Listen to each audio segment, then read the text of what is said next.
Haya, baada ya kupostia video ya kwanza ya wale wanangu wa odds ndogo ndogo, basi sasa hivi hapa nipo na wale wanangu wa magoli matatu kwa mechi za over 2.5, mechi ambazo zinaweza kutoa magoli matatu na kuendelea. Hapa nipo nazo game zote hizo, nataka nikutajie hapa, na pengine sasa ukawe makini sana kwenye uchaguzi, kwa sababu nyingine unaweza kuona kama ina odds nzuri kwenye magoli mawili unaweza kuondoka nayo, lakini mimi hapa nitakutajia zile ambazo zina possibility ya kutoa magoli matatu bila shaka zozote zile. Haya, tukianza na game ya kwanza ni pale nchini Scotland, vijana wa Celtic dhidi ya vijana wa Dundee United. Moja kwa moja hii game magoli matatu 2+ ipo, kwa sababu vijana wa Celtic wao wameonekana kuwa dominate sana kwenye ligi ya Scotland, wanaonekana kucheza vizuri sana licha kwamba wanafungwa, lakini hata wakifungwa wa vijana basi wao wanakuwa wamepata goli. Kwa hiyo wao kupata goli ni kitu ambacho hakizuiliki. Kwa hiyo ushindi wako inabidi wao wapate goli, wewe ndio uje ushinde kuanzia magoli mawili na kuendelea.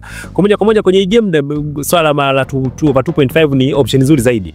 Mechi zime itoa magoli matatu. Hii ni game ya kwanza ya kutoa magoli matatu. Lakini pia game ya pili ambayo inaweza kutoa magoli matatu basi ni game ya vijana wa Newcastle dhidi ya vijana wa Ipswich.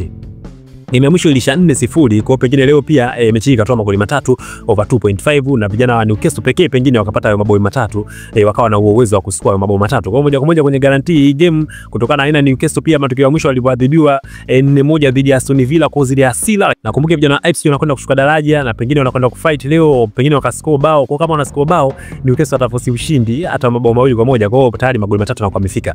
Kwa hii game pia over 2.5 ni option nzuri sana. Lakini pia game nyingine ambayo ina uwezekano wa kutoa mabao matatu basi ni game ya vijana wa Rangers dhidi ya St Mirren pale nchini Scotland. Vijana wa Rangers hawa wamekana kuwa wagumu sana, na ukizingatia sasa hivi wanashika nafasi ya pili, wanajitahidi wapambane angalau waweze kusogea kama angalau wanaweza kanusa mikimbio ile ya ubingwa na vijana wa Celtic, lakini haonekani kwa na hiyo battle moja kwa moja. Lakini moja kwa moja unaweza kugarantii tu kwamba mechi hii pia itoe magoli matatu over 2.5.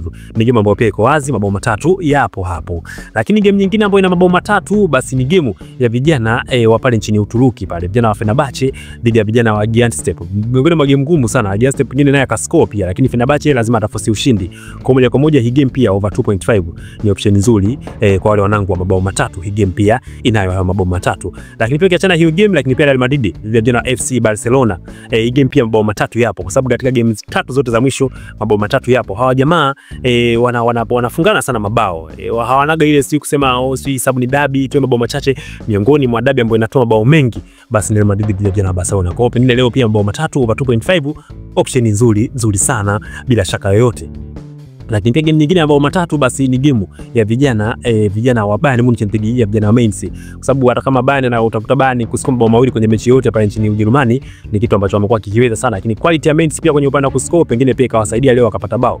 Kwa moja kwa moja hii game pia mabao matatu yapo humo kwa over 2.5 kwenye game ya Bayern pia unaweza kaweka. Lakini game nyingine ambayo inaweza kutoa mabao matatu ni game ya Lyon dhidi ya Rennes.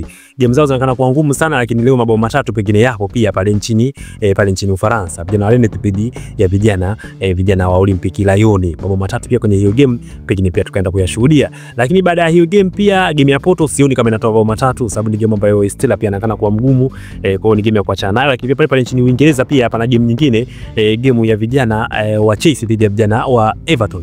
Pia hii game mabao matatu yapo, kwa sababu kama bao moja litapatikana tu basi moja kwa moja mabao matatu yanaweza kupatikana kwenye hii game. Pia unaweza kutia mabao matatu hapo, mambo yakaenda vizuri sana. Game ya Dortmund pia dhidi ya vijana Hoffenheim pia mabao matatu sio mengi, hayawezi kutokea kirahisi hivyo. Lakini pia wale wandugu wa ukisaji pia msije mkagusa game ya Bayer Leverkusen dhidi ya Augsburg, game ngumu sana, mtu anaweza kashinda 1-0. Kwa hiyo game za Dortmund, game za Bayer Leverkusen hazina mabao matatu kirahisi hivyo.